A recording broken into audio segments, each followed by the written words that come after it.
Bonjour and welcome to number 48 of Travels Around My Bedroom, continuing on the theme of France.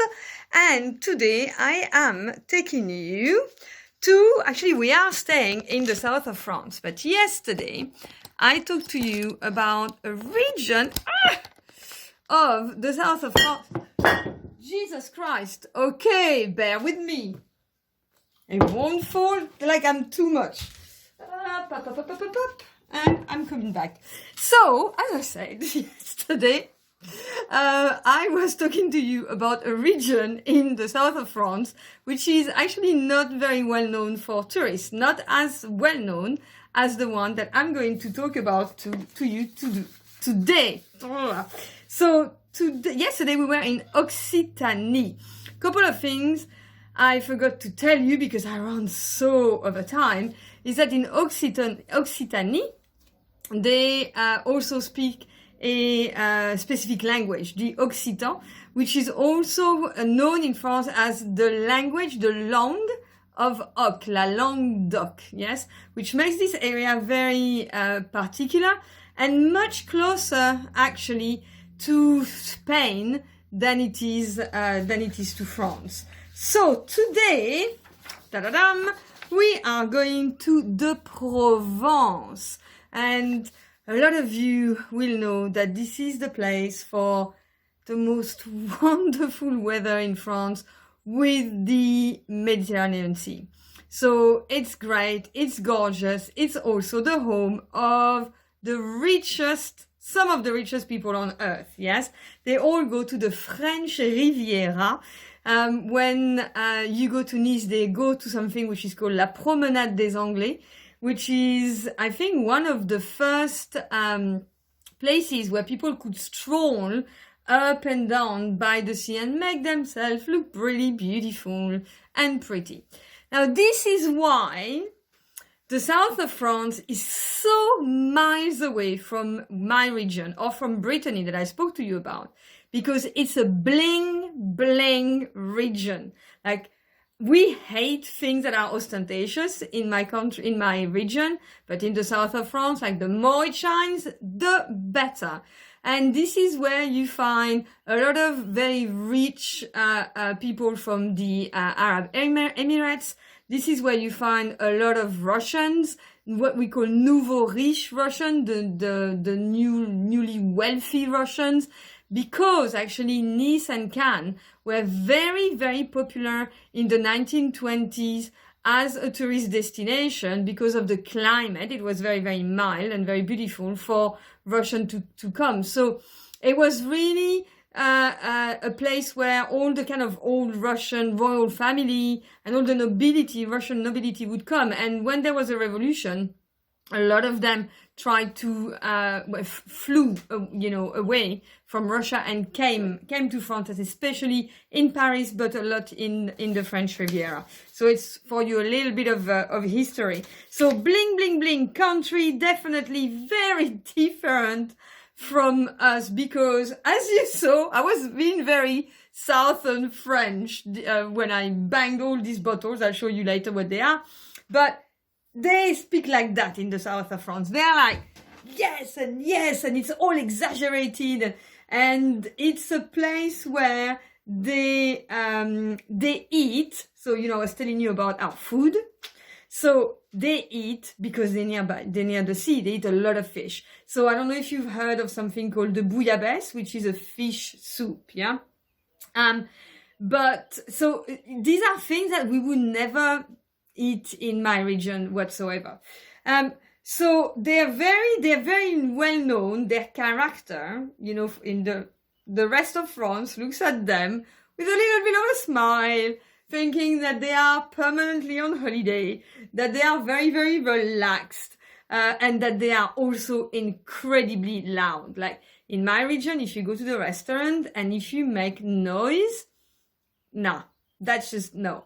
Everyone must be like really quiet, talking. It's fine, but the level of noise has to be subdued. But in the south of France, it's like the louder, the better. You express yourself very, very much. So much more, like Italy. And they have the reputation of being very volatile and very undisciplined. Yes, they do really whatever they want to do. So places that you will have heard of would be Marseille. I guess, if you know a little bit about football, you'll have heard about Marseille. But you have Nice and Cannes, as I said. And there is a place called Avignon. Yes, so that's, again, Avignon is one of the most well-known tourist destination in the south of France. Before I move on to that, sorry, I was talking about these rich people. I have printed a few pictures of the type of houses. I guess, if you're from LA, you will have seen that before. But this is it's like a new place, and this is a more old-fashioned place in Nice. This property I found really beautiful, and that's the view. That's the house with the view. 28 million euros. That's it. Everyone's got that, at hand. So. As I said, yesterday, again, like every region, every area is renowned for a culinary specialty. So this little place here, which is called Montélimar, is well known for its nougat. So if you say Montélimar, everyone in France will tell you les nougats. That's it. It's like our geography is culinary, completely culinary. We're driven by our stomachs. So what goes in nougat? Dry fruits like nuts and pistachio, and peanuts as well. We call them cacahuètes. Then you have syrup, sugar syrup. Then you have semoule. I don't know how to translate that. Honey. Water and the white from the egg, and then you put that all together and you cook that, and it makes nougat.